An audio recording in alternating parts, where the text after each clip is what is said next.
உங்களுக்கு இன்ஸ்டாவில் ஒரு ஆள் ப்ளாக் பண்ணிட்டார். ப்ளாக் பண்ணால் வந்து நீங்கள் அவரை பார்க்கலாது, போஸ்ட் ஸ்டோரி எதையும் பார்க்கலாது. அப்போ இன்னொரு அக்கௌண்ட் திறந்து பார்க்கணும், அல்லது வந்து வேற ஒரு ஃபோனில் பார்க்கணும். நம்மளோட ஃபோனில் எப்படி ஒரு வெப்சைட் மூலமாக அதை பார்க்குறது, அதை டவுன்லோட் பண்ணுறது, அது சம்மந்தமாக தான் இந்த வீடியோ பார்க்க போகிறோம்.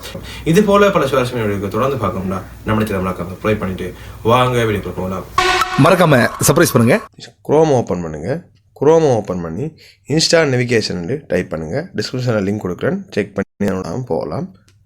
அதை ஓப்பன் பண்ணுங்கள். ஓப்பன் பண்ணிவிட்டு அதில் வந்து நீங்கள் இன்ஸ்டாகிராம் ஐடியை தான் இதில் கொடுக்கணும். மெயினாக அந்த ஐடியோட நேமை வந்து கரெக்டாக கொடுத்துட்டு சேர்த்து கொடுங்க. கொடுத்தீங்கன்னா இப்போ பார்த்தீங்கன்னா எந்த ஐடியை கொடுத்தேன் நான் வந்துட்டு அதில் பார்த்தீங்கன்னா அப்படி ஸ்க்ரோல் பண்ணிட்டு வந்தீங்கன்னா ஸ்டோரிஸ், ஹைலைட்ஸ், போஸ்ட் அப்படின்ட்டு 3 பாகமாக அது பிரிக்கப்பட்டிருக்கும்.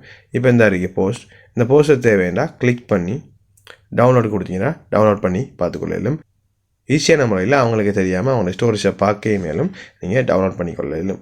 இது போல் பல இன்ட்ரெஸ்டிங்கான வீடியோக்கள் நம்ம சேனல் நீங்கள் தொடர்ந்து பார்க்காமட்டா நம்ம சேனல் மறக்காமல் சப்ஸ்கிரைப் பண்ணுங்கள்.